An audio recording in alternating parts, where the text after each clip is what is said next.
Nuevamente, jóvenes, con todos ustedes, muy buenas noches para los que se están incorporando a la clase del día de hoy. Muy buenas noches con todos ustedes.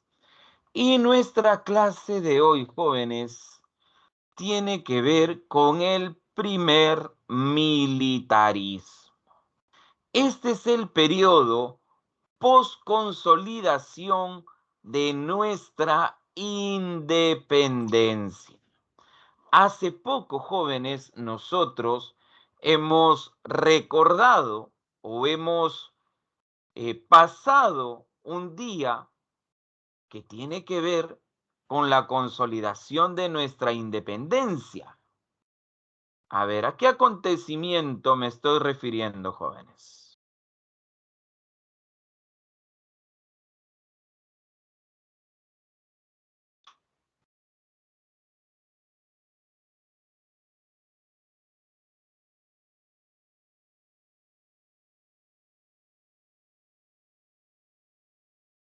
A ver, hace algunos días atrás, ¿qué acontecimiento? No, 28 de julio. 28 de julio es la proclamación de la independencia, pero la consolidación ha sido en este mes.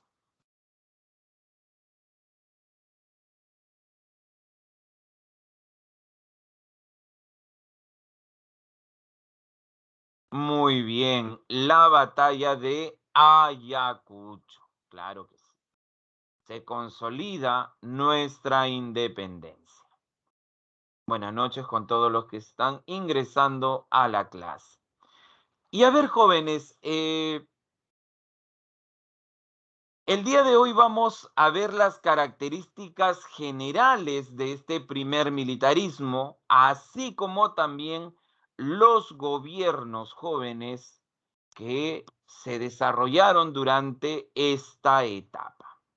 Pero antes de ir a las características generales, recordemos que Bolívar se quería quedar en el Perú, pero se terminó retirando. ¿Qué provocó?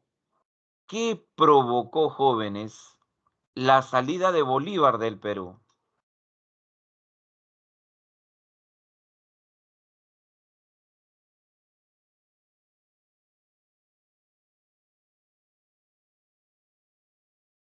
A ver, ¿por qué Bolívar se retiró?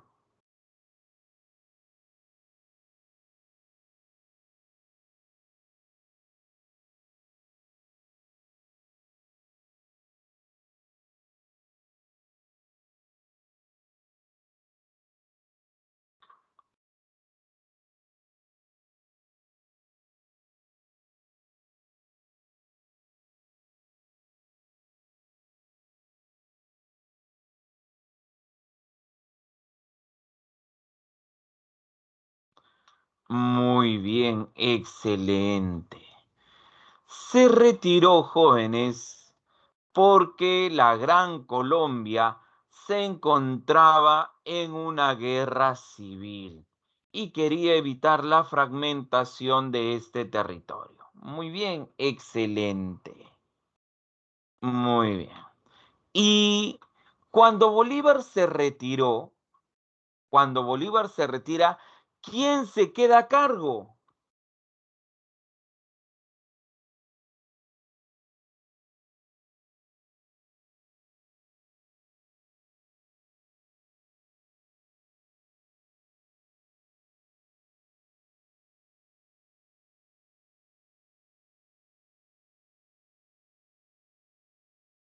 A ver qué me dicen, jóvenes.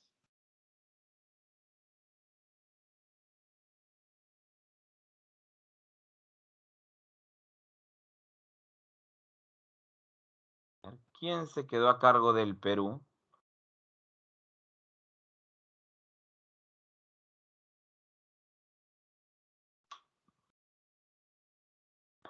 A ver, a ver.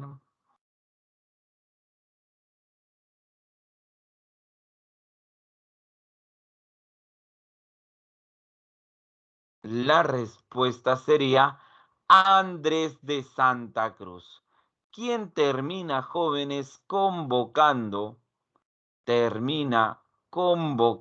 jóvenes, al segundo Congreso Constituyente. Repito, convoca al segundo Congreso Constituyente. Y nuevamente es elegido Francisco Javier de Luna Pizarro. Repito, Francisco Javier de Luna Pizarro.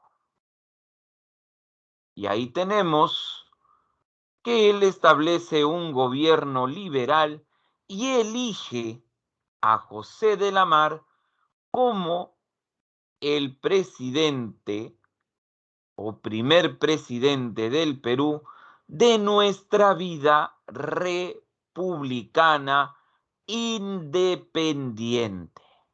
¿Ah? Porque ya en este periodo nuestra independencia se había consolidado. Muy bien. Y pasemos, jóvenes, a ver las características. El primer militarismo se divide en dos grandes periodos. El primer periodo y que vamos a desarrollar hoy es el caudillismo militar, que va de 1827 a 1845. Y tenemos la prosperidad falaz, que va a ser el tema de la próxima semana, que va de 1845 a 1872. Muy bien. Y vamos a empezar con el aspecto político. Vamos a empezar con el aspecto político, muchachos. A ver, ¿por qué se le llama caudillismo militar? Porque gobiernan los líderes militares. Repito, gobiernan los líderes militares. Ahora, muchachos, ahora.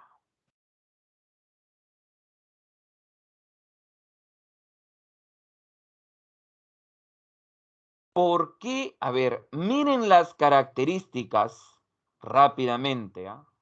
Voy a dar un minuto. Miren las características. Y díganme, ¿por qué creen que gobiernan los militares y no los civiles?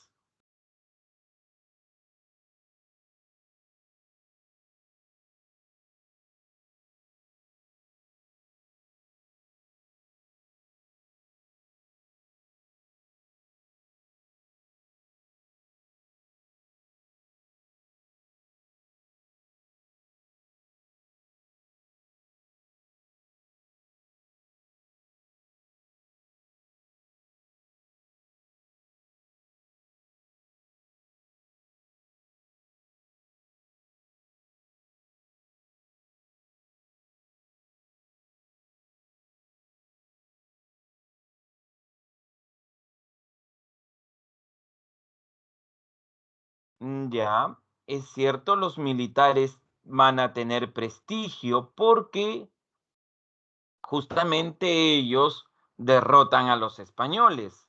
Pero hay algo más. Tienes que mirar más allá de lo evidente.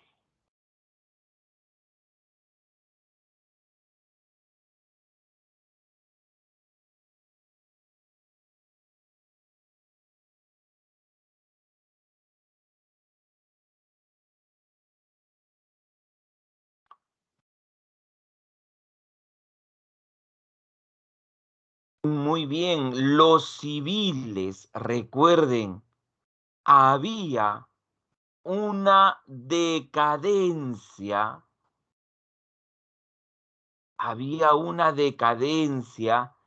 de los civilistas. Había una decadencia de los civilistas.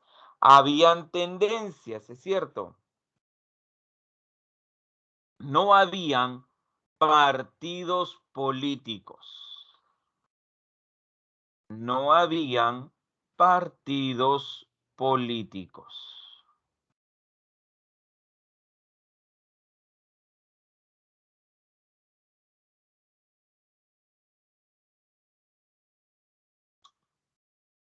¿Cuál fue el primer partido político en la historia del Perú?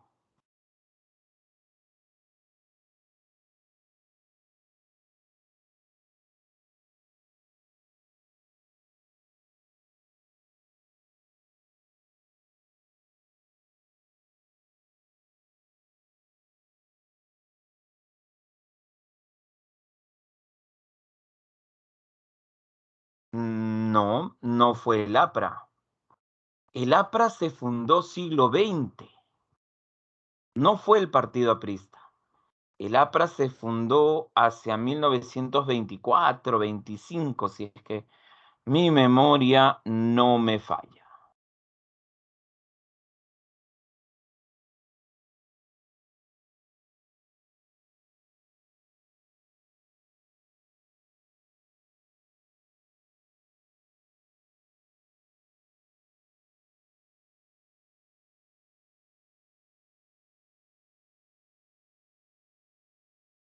El primer partido político, jóvenes, se firmó hacia 1871. Repito, 1871.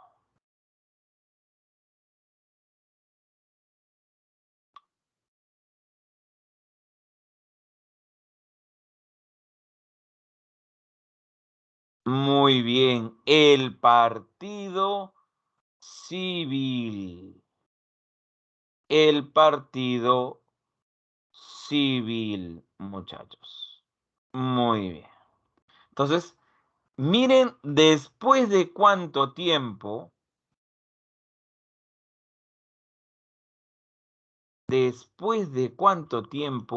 se formó un partido político.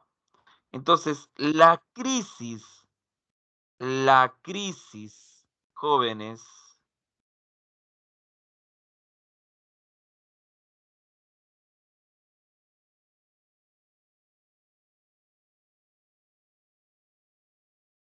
de los civilistas,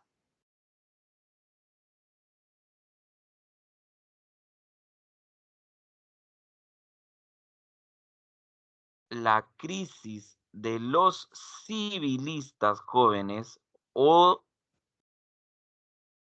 de los civiles hace que los militares comiencen a dominar la política en nuestro país.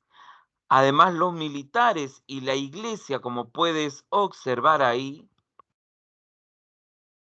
son las dos únicas instituciones organizadas hasta ese momento. Repito, las dos únicas instituciones organizadas hasta ese momento. Muy bien. Seguimos entonces. ¿Qué más podemos decir del aspecto político? Habían dos tendencias. O eras liberal o eras conservador. Repito, o eras liberal o eras conservador. Vamos a hablar, por ejemplo, sobre el segundo debate ideológico. Repito, sobre el segundo debate ideológico. Eso lo vamos a ver dentro de un momento. Pero miren, hubieron dos constituciones liberales. La de 1828 y 1834, y la de los conservadores, la de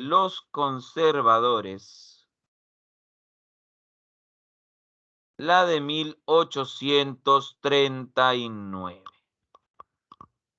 Esa Constitución de 1839, que fue creada durante el segundo gobierno de Agustín Gamarra. Se habla de un clientelismo político. Detrás de cada caudillo existen sectores de comerciantes y terratenientes. Repito, de comerciantes y de terratenientes.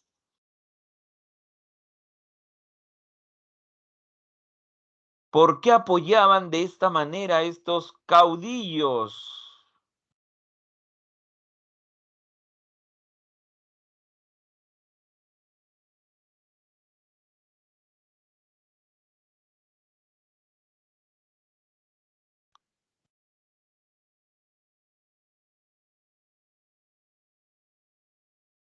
Porque iban a recibir beneficios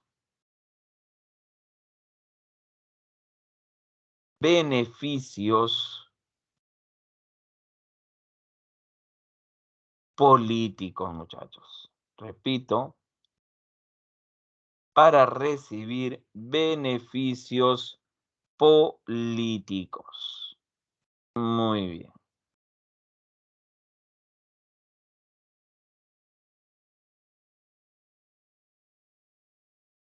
Seguimos, muchachos.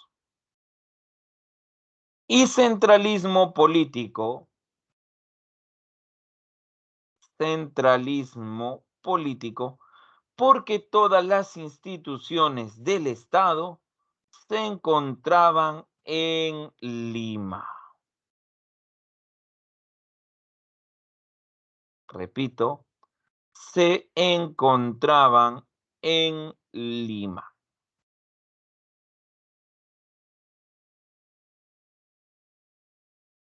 Muy bien. Seguimos entonces.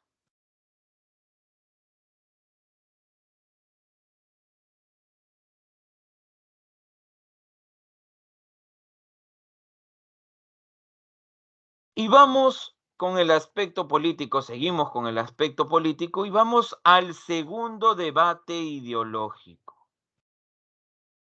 Repito, segundo debate ideológico.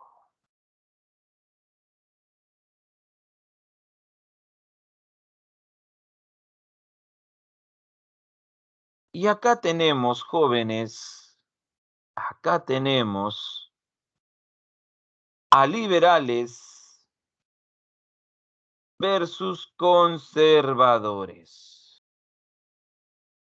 Repito, liberales versus conservadores.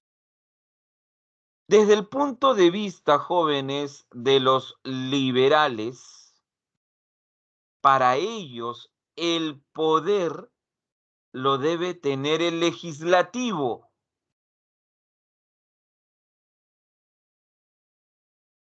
A ver, jóvenes.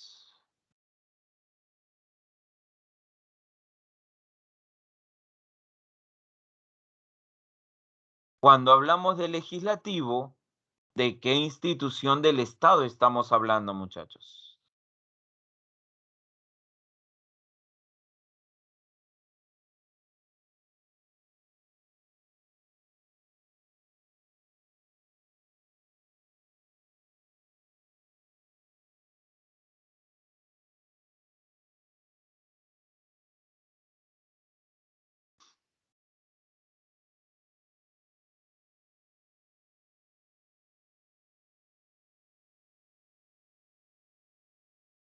El Congreso. ¿Eso qué quiere decir?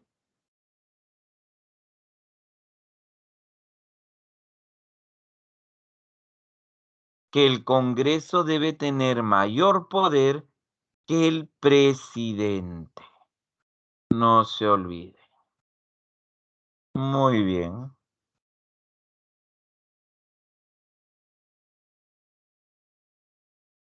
Seguimos. Mientras que los conservadores,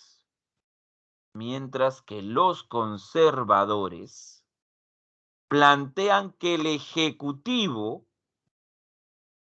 debe tener mayor poder que el Legislativo. ¿Y quién es el Ejecutivo, jóvenes?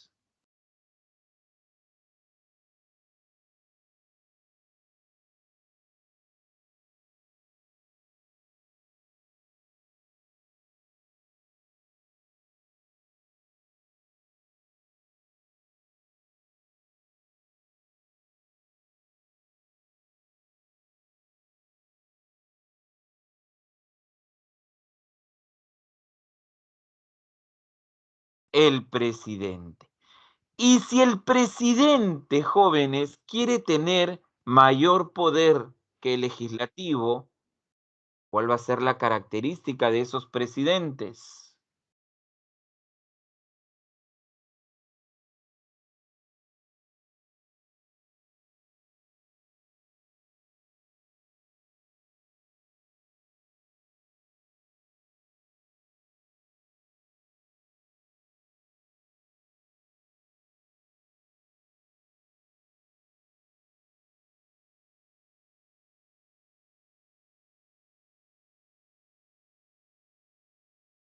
En el término absolutista es más con los reyes, jóvenes, no con la presidencia.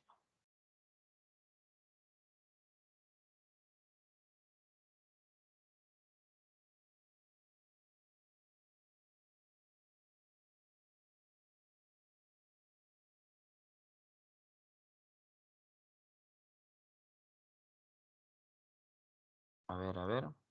Dictadura, puede ser una dictadura. ¿Qué más?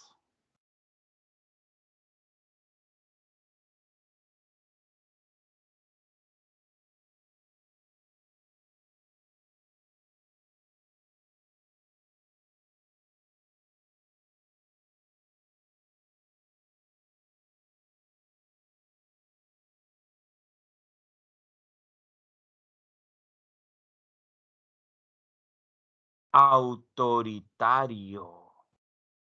A los conservadores se les conoce como autoritarios, como dictadores, jóvenes. Mientras que los liberales, debido a que el legislativo los controla, se les conoce, jóvenes, como el ejecutivo débil. Repito, se les conoce como el ejecutivo débil. Y en esa época, ¿saben quiénes, jóvenes, quiénes elegían al presidente? No eran las votaciones como las son hoy en día, jóvenes.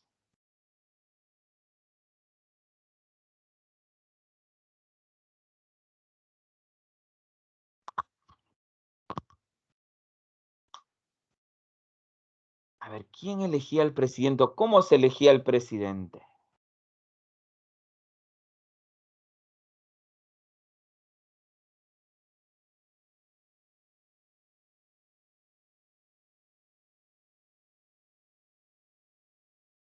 En esa época, jóvenes, lo elegía, repito, lo elegía el Congreso. El Congreso.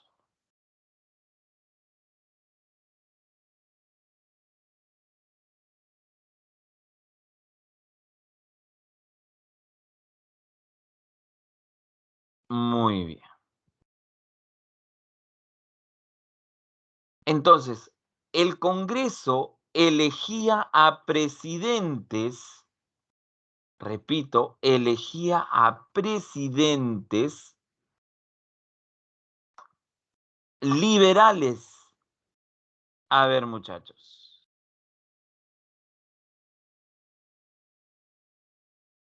Si el Congreso elige a presidentes de tendencia liberal, ¿cómo llegaban al poder los conservadores?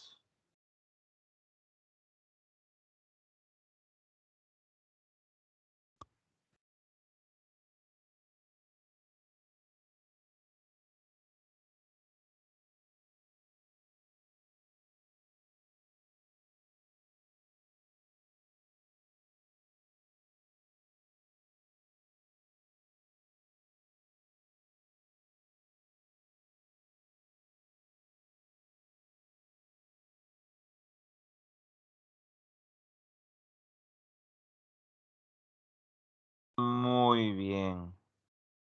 A través de golpes de Estado. Muy bien. Muy bien, jóvenes. Excelente.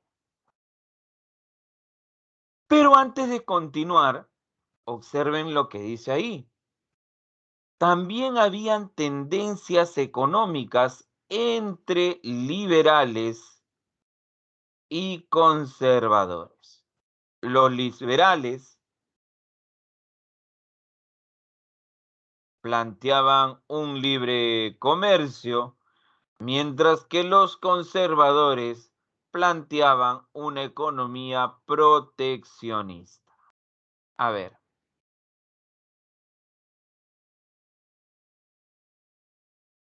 en el caso de los liberales, ¿qué quiere decir el libre comercio, jóvenes?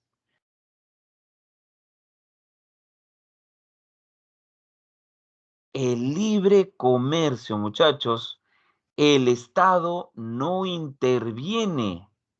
En el libre comercio, el Estado busca atraer la inversión extranjera. ¿Y cómo se atrae, jóvenes, la inversión extranjera? A ver, ¿quién me puede decir cómo se atrae la inversión extranjera en un país? Clásico de un libre comercio, o como algunos también lo llaman, un libre mercado.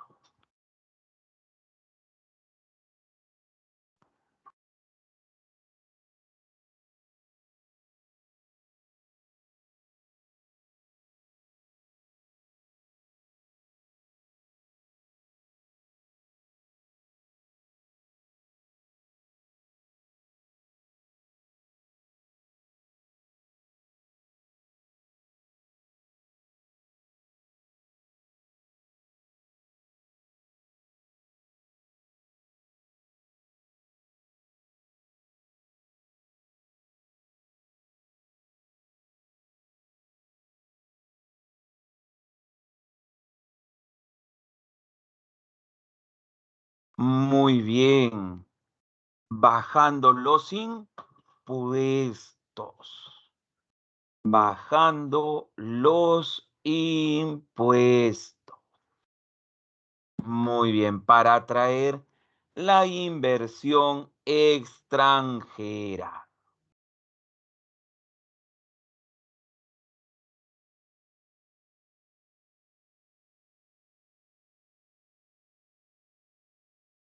Muy bien. Y en el caso del proteccionismo, es todo lo contrario.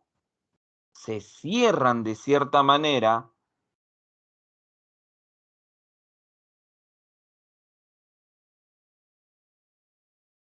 se cierra de cierta manera, jóvenes, las fronteras o se suben los impuestos o se prohíbe el ingreso de ciertos productos.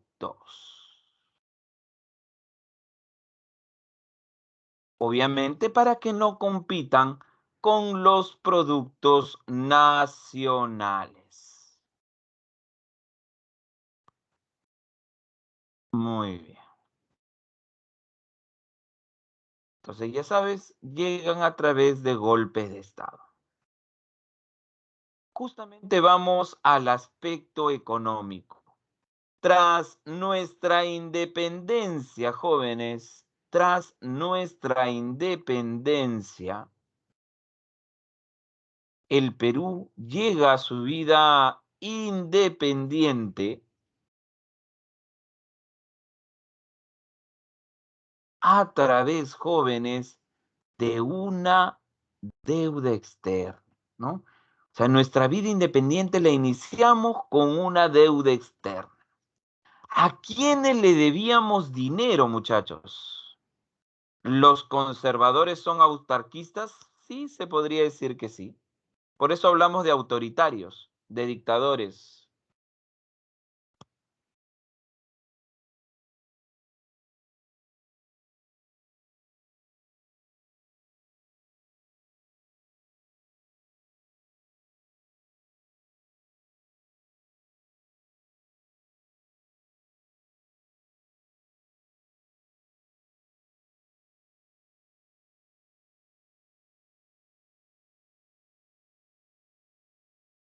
Muy bien, le debíamos dinero a Inglaterra, ok, muy bien.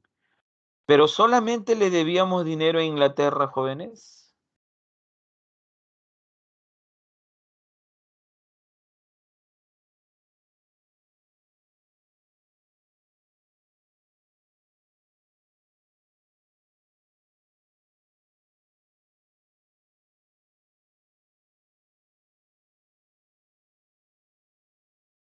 A España, claro. Recuerden en la capitulación de Ayacucho.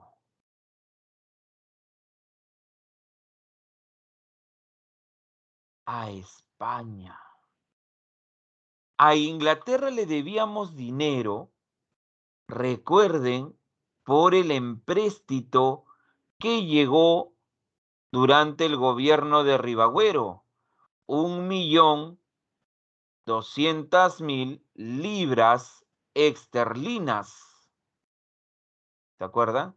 Y a España, repito, por la capitulación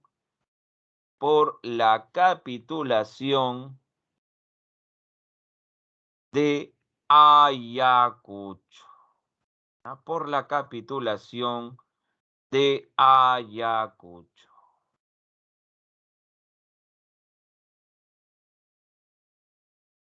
Muy bien, pero no eran los únicos, no eran los únicos.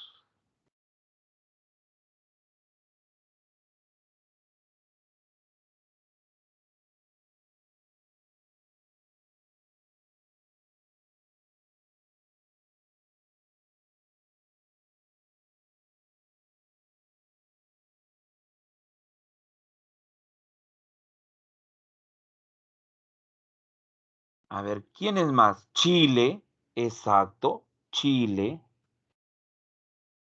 muy bien. ¿Y alguien más?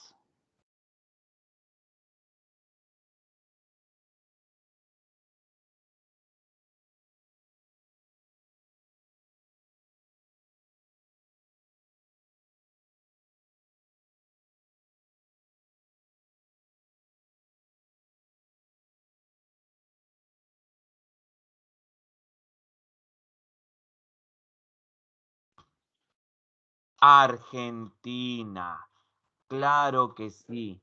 Argentina. Muy bien. Porque los dos habían contribuido, jóvenes, los dos habían contribuido en el proceso de independencia. Muy bien. Y una pregunta, a ver, aparte de nuestra deuda externa, sí teníamos una deuda interna también, nuestra moneda se había devaluado, pero nuestra producción, nuestro aparato productivo se había detenido se había detenido porque se habían cerrado minas, se habían cerrado negocios, se habían eh, cerrado haciendas, porque muchos españoles se habían ido del país. Pero nuestra actividad comercial también se detuvo. Jóvenes, nosotros antes de independizarnos, ¿con quién comercializábamos, jóvenes? A ver, ¿qué me dice?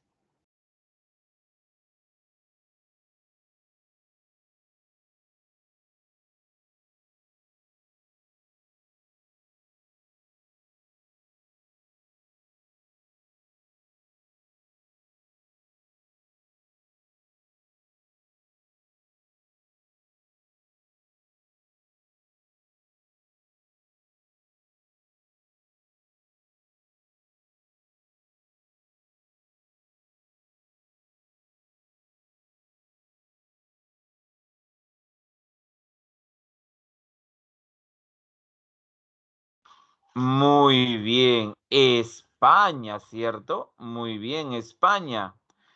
¿Y de quién nos hemos independizado?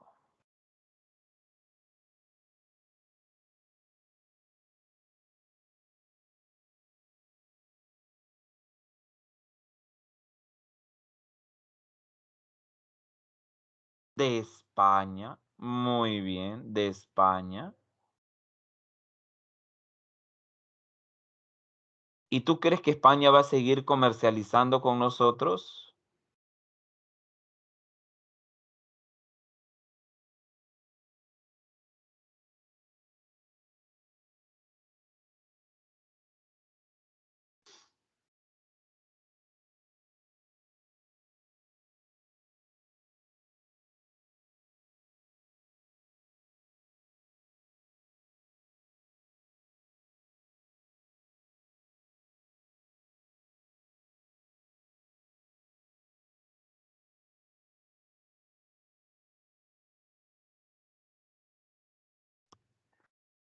Obviamente que no. Teníamos que buscar nuevos mercados.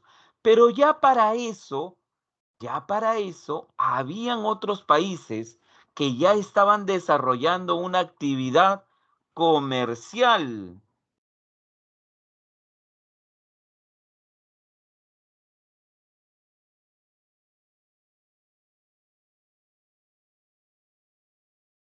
A ver, ¿quiénes ya nos habían sacado una ventaja en la actividad comercial?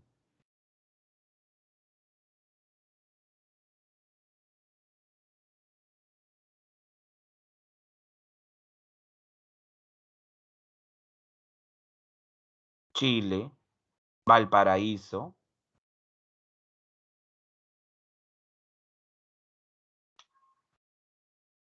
¿Y quién más?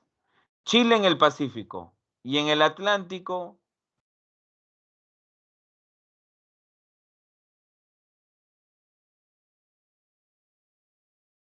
Argentina, Buenos Aires.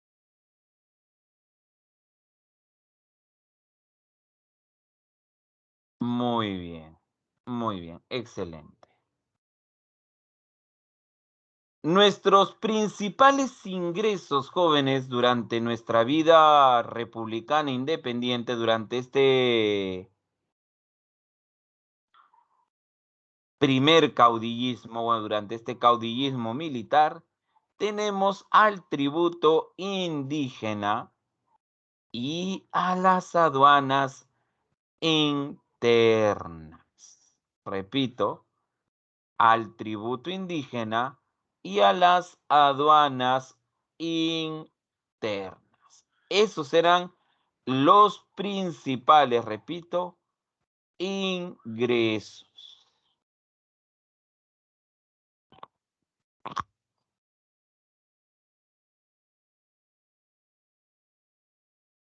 Y los principales jóvenes egresos, los principales egresos fueron los gastos militares. Repito, los gastos militares.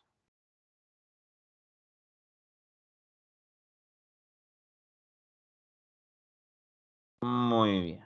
Seguimos, seguimos. A nivel social, jóvenes, a nivel social, se mantiene la estructura colonial. Podríamos decir que el Perú cambia a nivel político, casi a nivel económico se mantiene la tributación o la recaudación fiscal, pero a nivel social, las marcadas diferencias sociales, las marcadas diferencias sociales, jóvenes, se mantienen durante gran parte de nuestra vida republicana independiente. Los criollos siguen siendo los grupos de poder. El indígena sigue siendo explotado y los africanos siguen siendo esclavos. Ahora, recuerden, jóvenes, recuerden una cosa.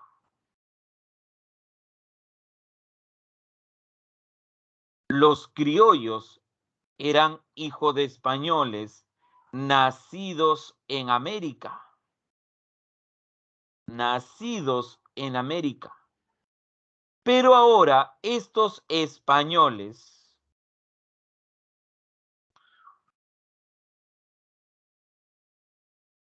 a ver, jóvenes, los criollos, los españoles que se quedan acá, ¿cómo pasan a llamarse?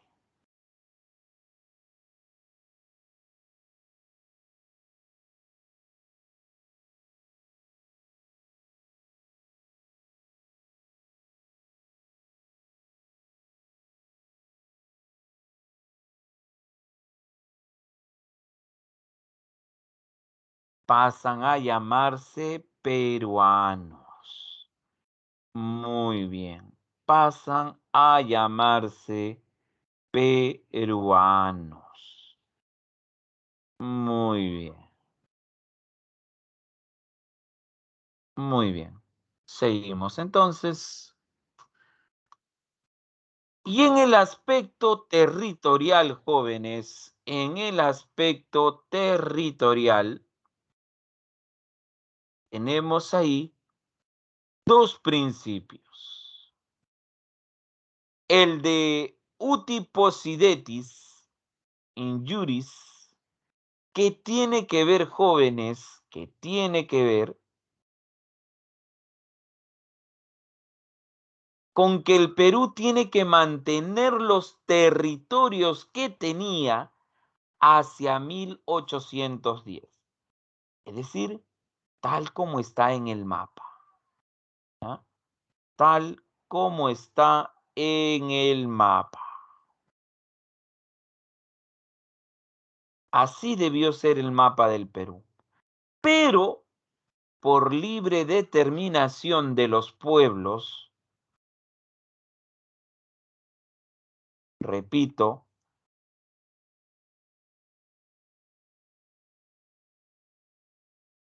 por libre determinación de los pueblos, las regiones podían decidir a qué país querían pertenecer. Y todo el territorio que está sombreado de verde, jóvenes, pasó a formar parte de lo que va a ser, jóvenes, la Gran Colombia. Y a ver, jóvenes,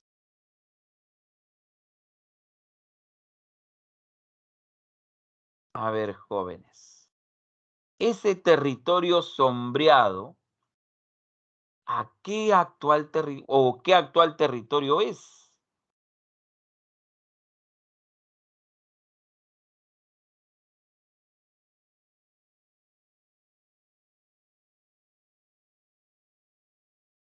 A ver, mira más allá de lo evidente.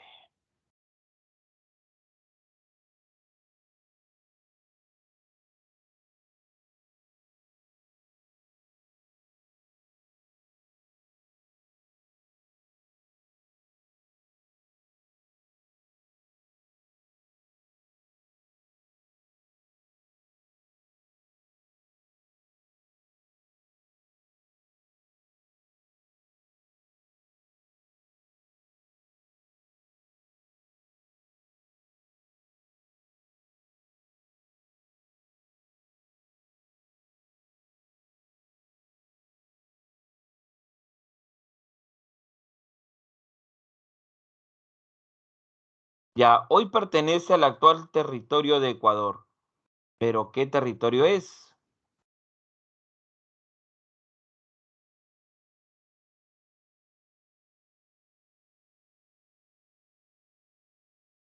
Ese territorio, jóvenes, que hoy pertenece al Ecuador,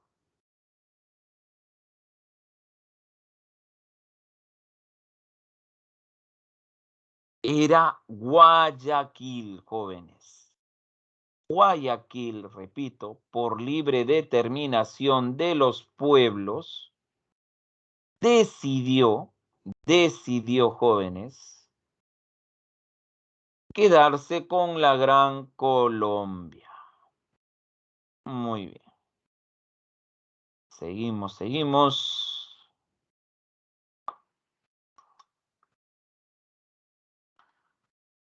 ¿Tuvo un territorio, profe, que por libre determinación decidió quedarse con el Perú? Sí, Jaén. Jaén de Bracamoros. Muy bien.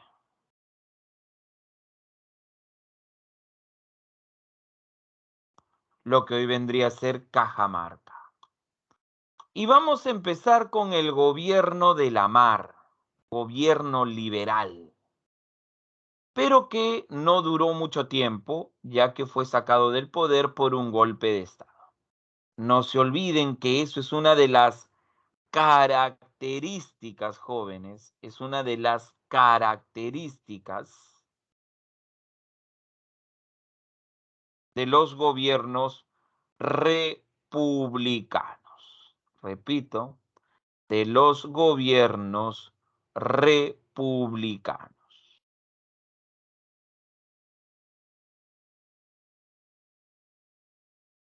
Durante el gobierno de Lamar se dio la ley de las prohibiciones. Esta fue una medida proteccionista. Se limitaron el ingreso de ciertos productos, como les había mencionado, para que detengan de cierta manera la competencia de algunos productos del extranjero con los productos peruanos.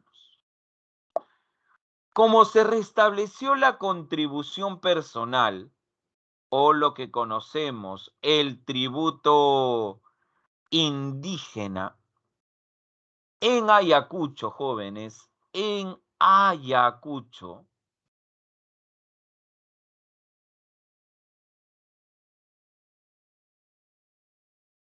se reveló, muchachos,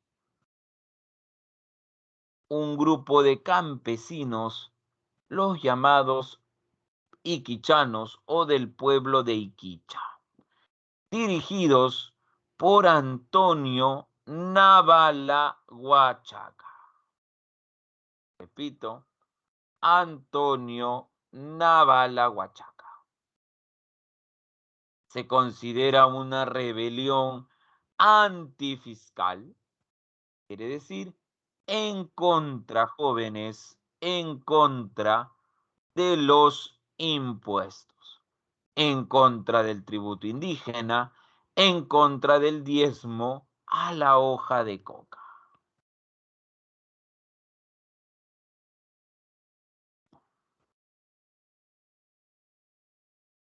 Y también querían participar a nivel político, pero no se lo permitieron.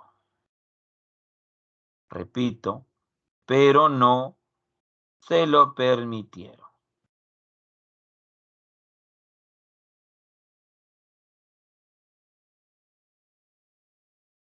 Muy bien. Obviamente el Estado los terminó reprimiendo drásticamente.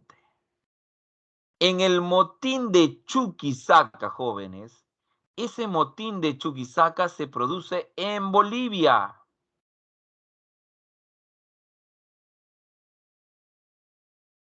Este motín, jóvenes, este motín fue un motín donde los ciudadanos bolivianos le piden apoyo al Perú porque quieren sacar del poder a su presidente, a su gobernante, que no era boliviano. ¿A quién, jóvenes, a quién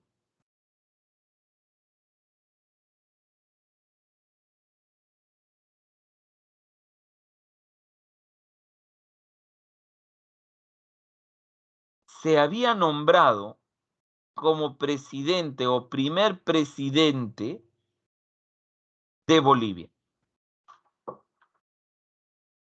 ¿Quién era el presidente boliviano?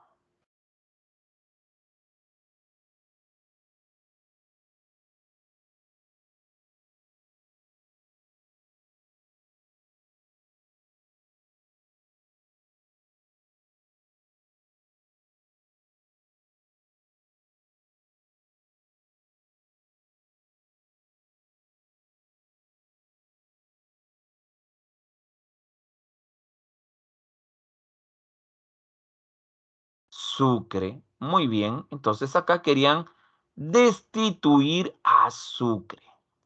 El que apoyó este motín fue el general Agustín Gamarra.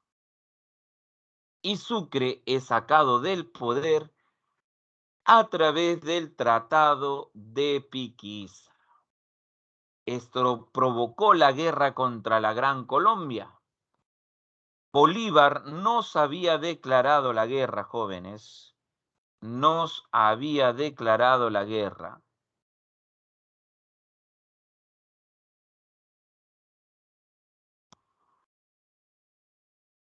Supuestamente reclamándonos los territorios de Tumbes, Jaén y Maynas. Obviamente nosotros le declaramos la guerra reclamando el territorio de Guayaquil.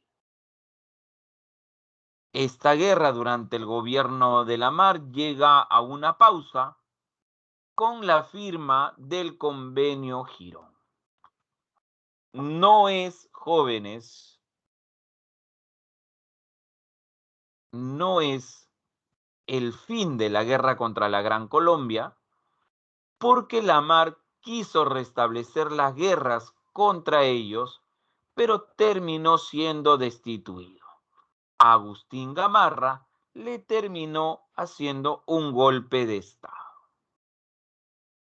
Durante el gobierno de Gamarra se va a caracterizar por no respetar la Constitución, por ser un autoritario, por ser un dictador. Y al parlamentario Francisco de Paula González Vigil lanza la siguiente frase: yo debo acusar, yo acuso. Y esto va dirigido hacia Gamarra, que, repito, no respetaba la Constitución. Para terminar con la guerra contra la Gran Colombia, se firmó el Tratado Larrea-Gual. Repito, voy a poner ahí. Pone fin a la guerra. El Tratado Larrea-Gual. Muy bien. Y el Tratado Pando-Noboa es donde el Perú, jóvenes, va a reconocer a Ecuador como un estado independiente. Repito, reconocen a Ecuador como un estado independiente. Muy bien. Con Bolivia retiramos nuestras tropas de Bolivia, firmando el Tratado de Tiquina y el Tratado de Arequipa. Repito, el Tratado de Tiquina y el Tratado de Arequipa. Se estableció la Dirección General de Aduanas, se creó el Departamento de Amazonas y se aperturó el Colegio Militar de Chorrillos. Este gobierno de Gamarra sufrió más de 14 intentos de golpe de Estado que Gamarra pudo sortear gracias al apoyo de su esposa, Francisca Zubiaga, alias la Mariscal. El Congreso eligió jóvenes a Orbegoso, otro presidente de tendencia liberal, pero que su gobierno se caracteriza por ser inestable, porque ni bien estuvo en el poder jóvenes, ni bien estuvo en el poder, lo quisieron sacar a través de una guerra civil. La primera guerra civil de nuestra vida republicana independiente fue la de Pedro Bermúdez. Esta guerra civil llega a su fin con el famoso abrazo de Maquinguayo. En Guaylacucho, Bermúdez había logrado una victoria importante, pero sus tropas le pidieron que ponga fin a esta guerra y como Bermúdez no quiso, fue destituido. Lo reemplazó Rufino Echenique. Y Orbegoso se terminó reuniendo con Echenique en las pampas de Maquinguayo y dándose un efusivo abrazo, ponen fin a esta primera guerra civil. Pero no era el único que lo quería sacar del poder. En Arequipa, Gamarra estaba reuniéndose con Santa Cruz para sacar del poder a Orbegoso. Orbegoso, enterado de esto, con su ejército jóvenes, se dispusieron a ir hacia Arequipa para derrotar a Gamarra. Ante esa situación, jóvenes, ante esa situación, Lima quedó desprotegida. Orbegoso, confiando en los militares que estaban en Lima, dijo, bueno, no va a pasar nada. Voy a derrotar a Gamarra y de ahí regreso. Pero en el Callao, jóvenes, Felipe Santiago Salaverry le terminó haciendo un golpe de estado. De esa manera, el Perú va a tener en ese momento dos presidentes. Orbegoso en Arequipa, apoyado por la zona sur, y en Lima a Felipe Santiago Salaverry, considerado el presidente más joven del Perú por golpe de Estado.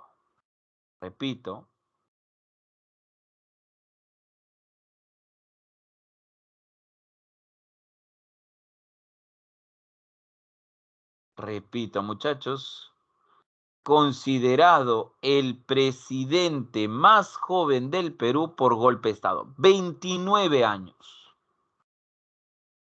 Durante su gobierno se permitió el comercio de esclavos, la queja de permitió quejarse por ineptitud a lo de los médicos, la comisión de la acordada para castigar ciertos delitos y la pena de muerte a todo funcionario ladrón. Pero lo más resaltante del gobierno de Salaverry fue la guerra a muerte en contra de los bolivianos. Orbegoso se terminó aliando con Santa Cruz y Gamarra se terminó aliando con Salaverry. Esta guerra a muerte se desarrolla en tres batallas. En Yanacocha, Gamarra termina siendo derrotado por Orbegoso. En Uchumayo, las tropas de Santa Cruz dirigidas por Balivián fueron derrotadas por Salaverry. Y la batalla decisiva en Socabaya, Salaverry, jóvenes, termina siendo derrotado, apresado y posteriormente fusilado. Con esta victoria de Santa Cruz sobre Salaverry, se lleva a cabo, jóvenes, se lleva a cabo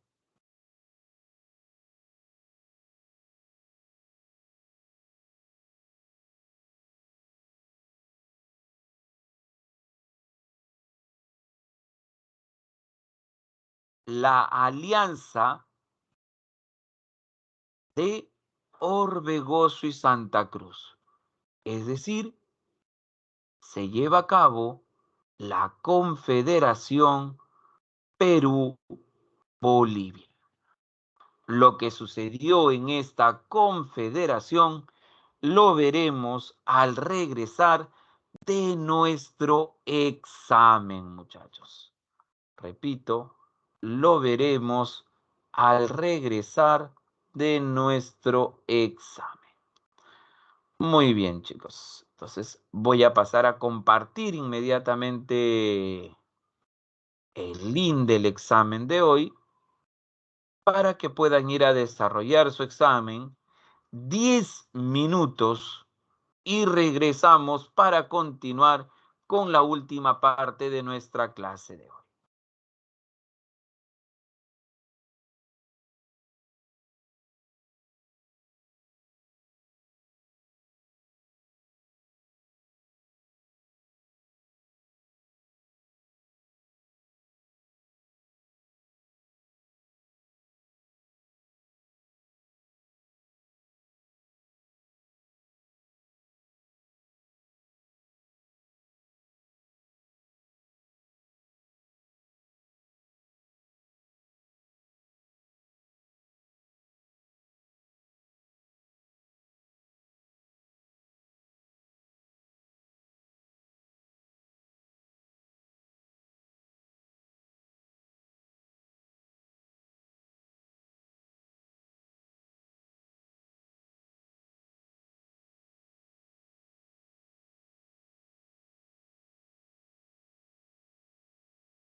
2 minutos, jóvenes. Vayan terminando, por favor, su examen. 2 minutos y continuamos, chicos, con la clase.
Muy bien, jóvenes, vamos a ir cerrando ya el examen.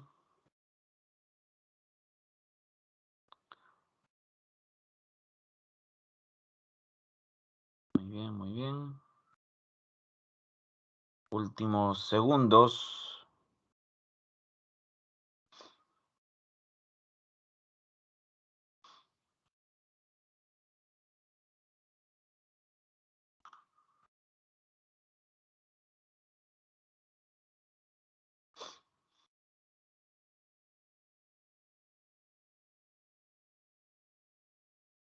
Muy bien, cerramos el examen y vamos con la primera pregunta. A ver, causa por la cual gobernaron los caudillos militares. Y eso lo dijimos al inicio, jóvenes.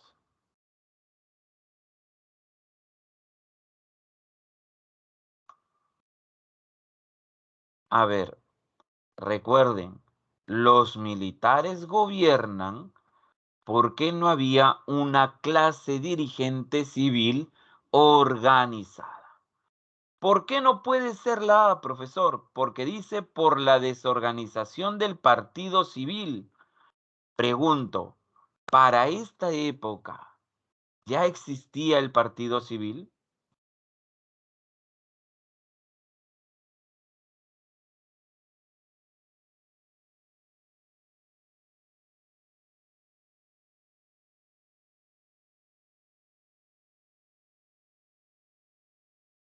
No.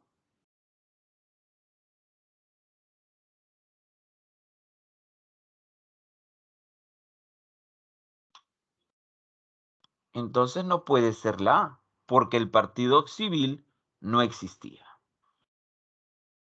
Profe, la B, la necesidad de mantener el sistema republicano.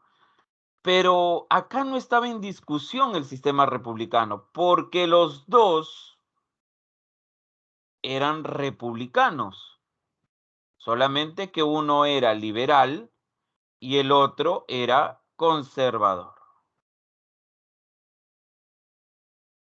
Profe, la C entonces, la pugna política entre liberales y conservadores. Es cierto, sí había una pugna entre liberales y conservadores, pero esa discusión era por cuál de los dos iba a gobernar. Y habían militares liberales y militares conservadores. Así que esa no es la causa. ¿Cuál es la causa? La de debilidad de la clase dominante y la consolidación de las instituciones militares. ¿Correcto? Muy bien. En la pregunta 2, jóvenes, te habla de la mar. Repito, te hablan de la mar. A ver, muchachos. La mar, de qué tendencia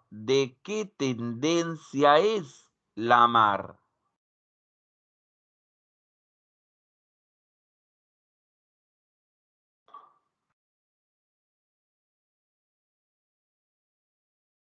Liberal, ¿cierto? Liberal. Entonces la respuesta en la pregunta número 2 era también la de liberal, muchachos. Liberal. Y la número 3 nos habla de la Confederación Perú-Boliviana, ¿cierto? Nos habla de la Confederación Perú-Boliviana. Entonces, pregunto, muchachos.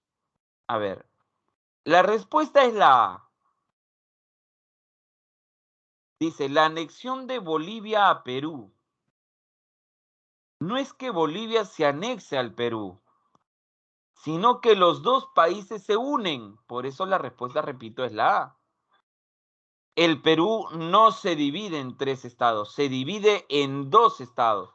El estado norperuano y el estado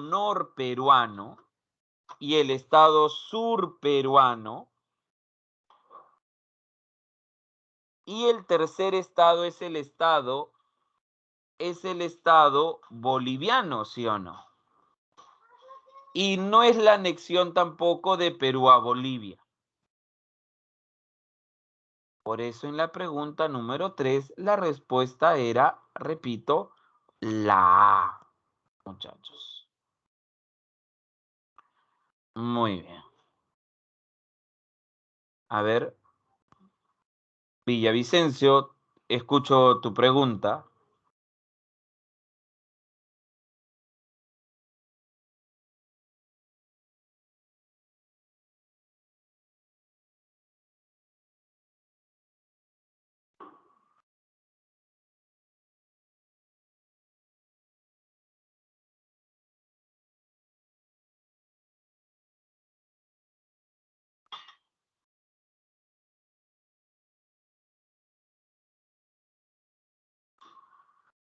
Ah, bien, a ver, para decir rápidamente, porque es una pregunta muy aparte de la clase, chicos, yo siempre les recomiendo cualquier libro de cualquier compendio de historia. Cualquier compendio de historia, jóvenes. El objetivo siempre es que lean los temas, desarrollen preguntas, busquen preguntas de examen de admisión pasados para que vayan reforzando lo aprendido. Pero muy aparte de la clase que nosotros te damos, siempre es bueno que tú leas más sobre el tema que estamos desarrollando para que puedas reforzar tus conocimientos. Muy bien. Continuemos entonces. Y la Confederación Perú-Boliviana, jóvenes, como ya hemos visto, es la unión entre Perú y Bolivia. Y uno de los objetivos, como dice ahí, es la integración política y económica de la zona surandina. Por historia, jóvenes, el altiplano peruano-boliviano siempre han estado unidos. Desde la época de los Pucará, desde la época de Tiahuanaco, desde la época de los reinos aymaras, desde el incanato, jóvenes, siempre ha sido toda una zona comercial, que para muchos historiadores geopolíticos no debió separarse, porque tienen más similitudes que diferencias. Y eso era algo que al Estado norperuano no le agradaba porque afectaba sus relaciones comerciales con Chile. Justamente se establece la ley de puertos libres que busca atraer la inversión extranjera reduciendo impuestos, y eso no era del agrado de los chilenos ni de los argentinos. Oficialmente la Confederación Perú-Boliviana se une en el Congreso de Tacna de 1837. Santa Cruz, jóvenes, asume el cargo de protector por 10 años con opción a reelegirse. Dentro de las características, se aceptó un sistema republicano federal, porque eran 3 Estados unidos, ¿no? El Estado boliviano, el Estado no, surperuano y norperuano, que como ya les había manifestado, no quería, porque perjudicaba sus intereses comerciales con Chile. Era conservador, Santa Cruz era conservador en lo político, pero en lo económico era liberal. Y se establecieron como puertos libres Apaita, Callao y Arica, que eran puertos peruanos, y Cobija, que era puerto boliviano. Profe, ¿y por qué perjudicaba a Chile? Porque Chile quería tener la hegemonía comercial en el Pacífico. Valparaíso veía como peligro a estos puertos libres de la Confederación, muchachos, de la Confederación. Y es por eso que Chile y Argentina llevaron a cabo, jóvenes, las campañas restauradoras. Campañas o expediciones restauradoras.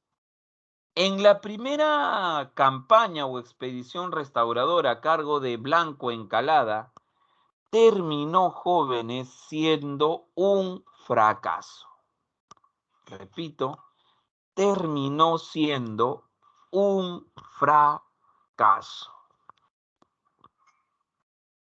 Fueron emboscados y obligados a firmar el Tratado de Paucarpata, donde este ejército chileno reconocía, jóvenes, a la Confederación Perú-Boliviana. Repito, a la Confederación Perú-Boliviana. Pero, obviamente, el Congreso de Chile no iba, repito, no iba a reafirmar, ¿ya? No iba a reafirmar, jóvenes, este tratado, lo terminó desconociendo y organizó una segunda campaña restauradora, pero ahora dirigida, jóvenes, por Manuel Bulnes. Repito, ahora dirigida por Manuel Bulnes, y que venía con el apoyo de muchos militares peruanos que se oponían a la Confederación Perú-Boliviana. No tanto porque la unión con Bolivia les disgustara, sino porque Bolivia era el que estaba llevando las riendas de esta confederación. Y muchos peruanos querían tener el control sobre Bolivia, considerando que Bolivia había formado parte del Perú y no viceversa, y no al revés. Profe, eran militares muy soberbios, sí. Los peruanos sí se consideraban superiores a muchos militares bolivianos, ¿es cierto? Soberbios, soberbios. Así es, muchachos. Muy bien. Y ahí tenemos la participación, jóvenes.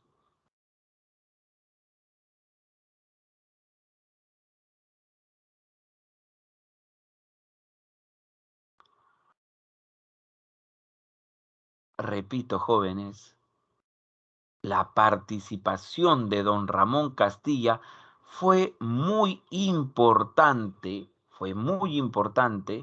para derrotar al ejército confederado en la batalla de Yungay. Profe, peruanos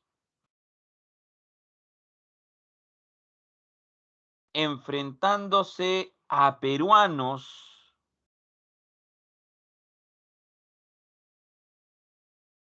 para ayudar a los chilenos, sí, así es, joven.